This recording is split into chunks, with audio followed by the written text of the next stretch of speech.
భారత ప్రధాని మోడీ తెలంగాణ పర్యటన నిమిత్తం హైదరాబాద్కు చేరుకున్నారు. సికింద్రాబాద్ పరేడ్ గ్రౌండ్కు నిర్మల్ జిల్లా నుంచి 520 కార్లతోటి ప్రధాని బహిరంగ సభకు ప్రారంభమయ్యారు. నిర్మల్ జిల్లా బీజేపీ అధ్యక్షుడు రితీష్ రాథోడ్ సమక్షంలో భారీ బహిరంగ సభకు బయలుదేరారు బీజేపీ శ్రేణులు.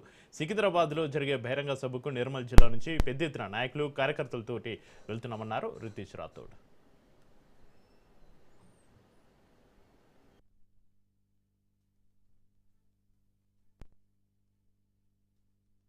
యువ పురుషుడు భారతావని ముద్దుబిడ్డ గౌరవ ప్రధాని నరేంద్ర మోడీ గారి 3వసారి ప్రధానమంత్రి అయిన తర్వాత తెలంగాణ గడ్డపై మొదటిసారి అడుగు పెడుతున్న ఈ శుభ తరుణంలో నిర్మల్ జిల్లాకు సంబంధించిన 3 నియోజకవర్గాలు నిర్మల్, ఖానాపూర్, బైంసాల్ నుండి 520 బండ్లు మన గౌరవ ఎల్పీ లీడర్ మహేశ్వర్ రెడ్డి గారు, రామారావు పటేల్ గారి మరియు మా అందరి ఆధ్వర్యంలో ఈ రోజు నరేంద్ర మోడీ గారి స్వాగతం పలకడానికి బయలుదేరుతున్నాం. నిర్మల్ నుండి 528 బండ్లు ఈ రోజు బండ్లతో వెళ్లి గౌరవ ప్రధానికి ఈరోజు స్వాగతం పలుకుతున్నాము. మరియు ఈ సభను ఇప్పటి వరకు తెలంగాణలో కని విని ఎరగని విధంగా అతిపెద్ద సభగా చేసి విజయవంతం చేసే బాధ్యత ప్రతి బీజేపీ కాషాయ కార్యకర్త తీసుకున్నాడని, ఈ ప్రభంజనం రేపు రాబోయే బీజేపీ ప్రభుత్వం రావడానికి నాంది అని తెలియడం జరుగుతుంది. భారత్ మాతా కీ జై.